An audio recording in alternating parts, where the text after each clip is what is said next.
Ineko ni kwamba mbunge wa Kiharu Ndindi Nyoro amesema kuwa serikali ilifeli pakubwa katika uuzaji wa hisa za Kenya Pipeline kwani haikufikia kiwango hitajika. Nyoro akisema kuwa serikali ya Uganda iliokuwa ununuzi wa hisa hizo na hatimaye kushinikiza kupewa wakurugenzi wawili, mkurugenzi mkuu wa shirika hilo. Mbunge huyo amehofia pia kuwa serikali huenda ikapandisha bei ya mafuta nchini na kulaumu vita vinavyoendelea katika eneo la Mashariki mwa Kati.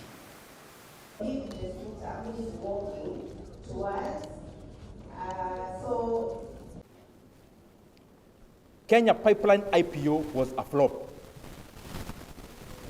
By the time the IPO was to be closed, it was less than 5% subscribed. So the government extended by a few days.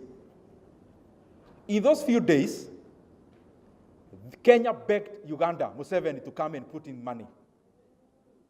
That was not market-driven. But Museveni, because he's experienced and he's looking for the welfare of Ugandans more than our leaders are looking after the welfare of Kenyans, Museveni gave two solid conditions. One, that he be given 2 board members, but number 2, that he holds veto power on appointment of CEO of Kenya Pipeline. And the Kenya government granted Museveni and Uganda that request. So Ugandans didn't buy KPC shares. Ugandans were buying control of Kenya Pipeline because of the nature of their being landlocked and the need for fuel.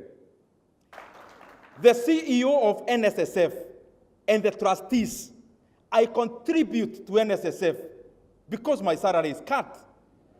If you cannot invest your own money in the Kenya Pipeline, do not put my money into that suboptimal investment. You cannot come and tell Kenyans and lie to Kenyans. We had an IPO which was 1 of 5 oversubscribed.